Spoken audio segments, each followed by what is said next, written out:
नमस्कार। स्वागत है आप सभी का एक बार फिर से मेरे YouTube चैनल पर। आज मैं आपसे बात करूंगा एक गोचरीय घटना यानी साढ़े साती के बारे में।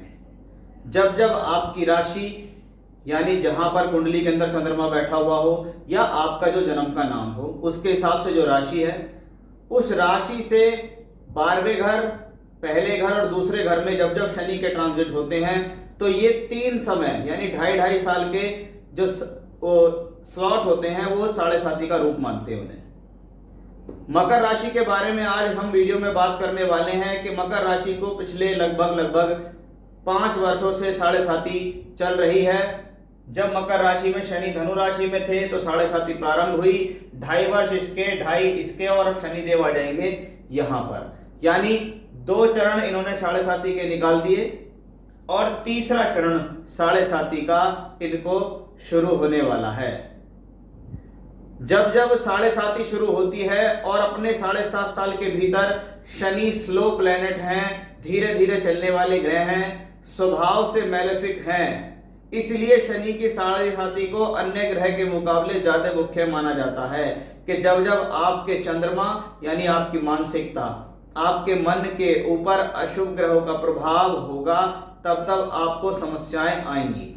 ये एक गोचरीय घटना है जिसको 2.5 वर्ष के स्लॉट के हिसाब से 7.5 वर्ष यानी साढ़े साती कहा गया, जिसके नाम से हर व्यक्ति विशेष घबरा जाता है कि आखिर होना क्या है।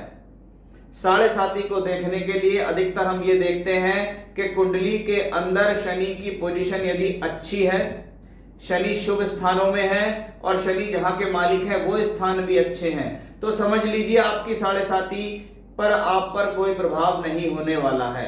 और यदि कुंडली के अंदर शनि खराब स्थानों के मालिक होकर खराब जगह बैठे हैं और साढ़े साती भी आपको आ गई तो समझ लीजिएगा आपको साढ़े साती के खराब दुखद परिणाम भी झेलने पड़ेंगे। मकर राशि वालों यानी मकर राशि के एग्जैक्ट ऊपर शनि का गोचर चल रहा है, यानी कि साढ़े साती का दूसरा चरण चल रहा है। चंद्रमा होता है मानसिकता का कारक। चंद्रमा आकाश में दिखाई देता है, व्हाइट कलर का एक ग्रह, रोशनी देने वाला, आपको मानसिक मजबूती देने वाला ग्रह होता है। अब इसके ऊपर एक ब्लैक कलर का आवरण वाला ग्रह शनि जैसा प्लेनेट अगर आ जाता है तो वो आपकी मानसिकता के ऊपर ग्रहण लगा सकता है, आपकी मानसिकता को नकारात्मक कर सकता है, आपको टेंशन अवसाद दे सकता है। इसमें अच्छी बात यह है कि शनि स्वयं की राशि में गोचर कर रहे हैं तो आपको कुछ फायदा देंगे, लेकिन साढ़े साती के जो ये दोनों चरण हैं इनको मैं ज्यादा बेहतर नहीं मानता हूं।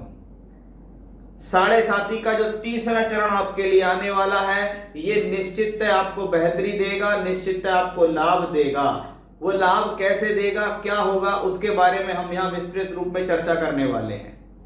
जिस दिन यानी कि अप्रैल 2022 के महीने में जब शनि मकर राशि से निकलकर कुंभ राशि के अंदर पहुंच जाएंगे तो आपको साढ़े साती का तीसरा चरण स्टार्ट हो जाएगा। 2.5 वर्ष तक शनि उसी में रहेंगे।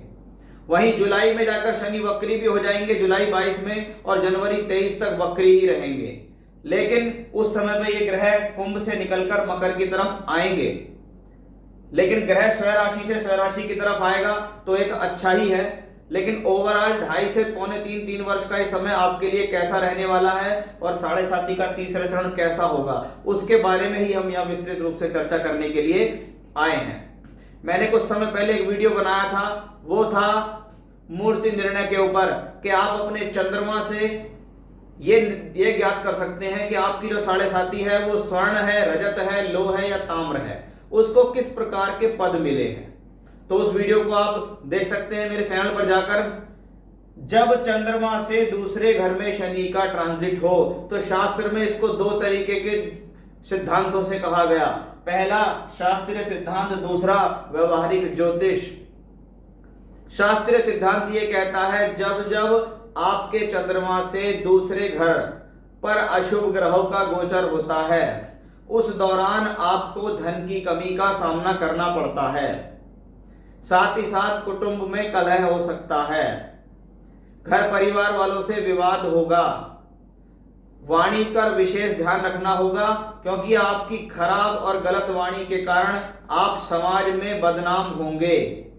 इस प्रकार से शास्त्रीय ज्योतिष कहता है। लेकिन व्यवहारिक ज्योतिष कहता है कि चंद्रमा से आपकी राशि यानी मकर राशि से दूसरे घर में शनि का ट्रांजिट हुआ, ग्रह ये अशुभ है, और अशुभ ग्रह की यानी शनि देव की खास तौर पे आदत होती है किसी भी व्यक्ति विशेष को धीरे धीरे रिजल्ट देना। शनि मेहनत के प्लेनेट हैं, क्रमठ हैं, शास्त्र में इसको दास और नौकर कहा गया है। तो ये ग्रह उसी के अनुसार फल देगा। ये आपको राजसिक ठाट बाट से कभी फल नहीं देगा। ये आपको मेहनत कराएगा, आपको खुद श्रमिक बना देगा, आपको खुद मजदूर बना देगा, और आप स्वयं इतनी ज्यादा मेहनत करेंगे कि अपने जीवन में शनिदेव से अच्छे परिणाम ले लेंगे। राशि से दूसरे घर में अशुभ ग्रह है, लेकिन वो स्वराशि का है, मूल त्रिकोण राशि का भी है, इसलिए वो आपकी राशि से दूसरे घर में बढ़ावा करेगा, कुटुंब में वृद्धि करेगा, घर परिवार के अंदर कोई अच्छी खबर सुनाएगा, संतति हो जाएगी, संतान पैदा हो जाएगी, जिससे कुटुंब वृद्धि होगी। एक बात। दूसरा, धन के लिए बेहतर हो जाएगा। आप अपने घर परिवार वालों को सहयोग देंगे और घर परिवार वाले आपको सहयोग देंगे, क्योंकि ये कुटुंब वृद्धि है। धन का ये भाव है, धन से भी आपको घर परिवार से सहयोग मिलेगा। दूसरा, वे ऑफ टॉकिंग से आप आने वाले समय में अच्छा खासा धन कमाएंगे, क्योंकि ये वाणी का स्थान भी कहलाता है। चंद्रमा से दूसरे घर में जब भी कोई ग्रह अपनी ही राशि का हो तो दूसरे घर से संबंधित सभी कारकत्वों में वृद्धि होती है। तो पहली एक अच्छी स्थिति तो ये आई कि हाँ, ये ग्रह आपके लिए धनदायक है, आपको सोर्स ऑफ इनकम बढ़ाने के लिए आया है, आपको पैसा देगा, आप जो बात बोल देंगे वो बात सिद्ध होगी, आपकी बातों का प्रभाव पड़ेगा। आप ऐसे प्रोफेशन में हैं जहां वाणी का बहुत ज्यादा इस्तेमाल होता हो, टीचिंग का प्रोफेशन है, वकालत है, आप किसी को सुझाव देते हैं, आप डीलर हैं, आप मार्केटिंग के अंदर काम करते हैं, मतलब जो भी वाणी से संबंधित कार्य हैं उन लोगों के लिए तो ये बहुत ही अच्छा ट्रांजिट होने वाला है। अब बात करते हैं कि शनि देव का जो गोचर है उसके साथ साथ उनकी दृष्टियों का भी प्रभाव होता है। शनि जहां बैठे और जहां देखें वहां से स्थिति से संबंधित संघर्ष कराते हैं, लेकिन वो संघर्ष के साथ सफलता देते हैं। वो निर्भर करेगा कि शनि कैसे हैं, और शनि है यहाँ मजबूत और मूल त्रिकोण राशि में। इसका मतलब पहला पड़ाव तो शनि देव का बहुत सुंदर हुआ कि ये ग्रह आपके लिए धन के द्वार खोलने वाला है। शनि की तीसरी दृष्टि आपकी राशि से चौथे स्थान पर आती है। ये चौथा घर भूमि, जमीन, जायदाद, वाहन, सुख के लिए जाना जाता है। एक तरफ ये आपको मकान, प्रॉपर्टी देगा, वहीं दूसरी तरफ आपके मकान को भी छीन लेगा। इसका मतलब ये है, ऐसी स्थिति शनि देंगे कि आपको पहले तो मकान से हटाएंगे, फिर दूसरे मकान के अंदर ले जाएंगे, क्योंकि जब तक शनि का आशीर्वाद किसी भाव के ऊपर ना हो वो भाव प्रफुल्लित नहीं होता, वो भाव अपने फल नहीं देता, क्योंकि शनि है काल। जब शनि की तीसरी दृष्टि चौथे घर पर आएगी तो थोड़ा बहुत आपको परिवार के अंदर कलह का सामना होगा। परिवार का वातावरण थोड़ा सा गर्माहट फैला सकता है, गर्मा गर्मी घर परिवार वालों के लोगों के बीच हो सकती है। लेकिन शनि की तीसरी दृष्टि जब चौथे घर पे आती है तो इस दौरान आप भूमि, जमीन, जायदाद, वाहन, सुख लेंगे। कोई प्रॉपर्टी परचेज कर सकते हैं, फ्लैट खरीद सकते हैं, मकान बना सकते हैं, रिनोवेशन करा सकते हैं, कोई वाहन खरीद सकते हैं। उस हिसाब से ये कॉम्बिनेशन बहुत अच्छा है। शनि स्वराशि के होकर जब अष्टम भाव पर देख रहे हैं, अगर पैतृक संपत्ति से संबंधित कोई भी विवाद आपका चल रहा है, आपको पैतृक संपत्ति नहीं मिल रही है, पैसा नहीं मिल रहा है परिवार से, कुटुंब से, तो वो भी मिलेगा। कभी कभी ऐसी स्थितियों में ससुराल पक्ष की तरफ से भी धन लाभ के अच्छे संकेत मिलते हैं। अचानक से पैसा आना, कोई गड़ा हुआ धन मिल जाना, ऐसा भी इस स्थिति से देखा जाता है। अब शनि की दशम दृष्टि लाभ भाव पर भी आ रही है। लाभ भाव को जब भी कोई ग्रह देखे या कोई बैठे तो समझ लीजिए लाभ मिलेगा।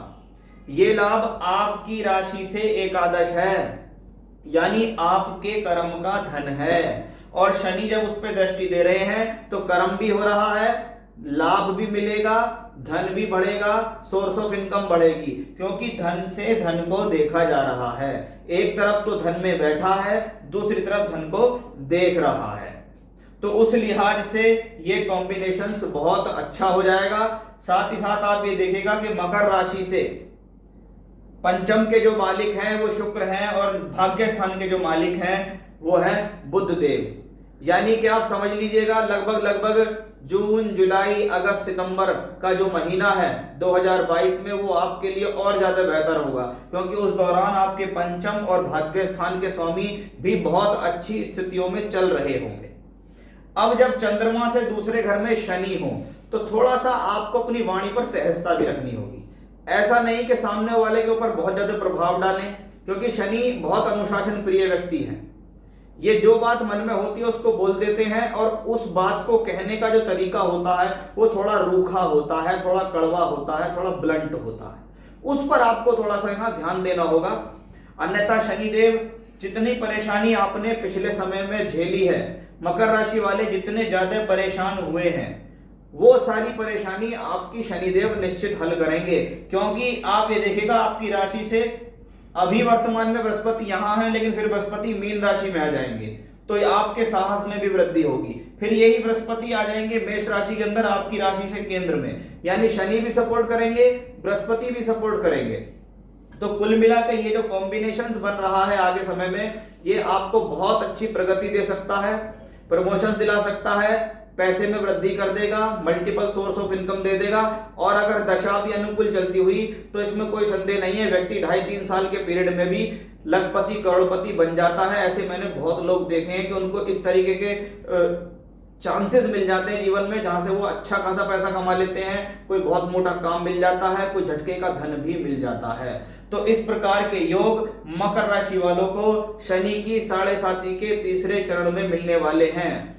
तो आपकी जितनी भी पीड़ा और समस्या थी वो सब होंगी दूर, और आप अपने आने वाले ट्रांजिट से भरपूर लाभ लेंगे, क्योंकि शनिदेव आपकी राशि के भी मालिक हैं और आपकी राशि से दूसरे धन स्थान मूल त्रिकोण में भी आ रहे हैं। तो ये था मेरा आज का विषय, जो कि मकर राशि वालों के लिए एक खुशखबरी की स्थिति मैंने आप लोगों को बताई है।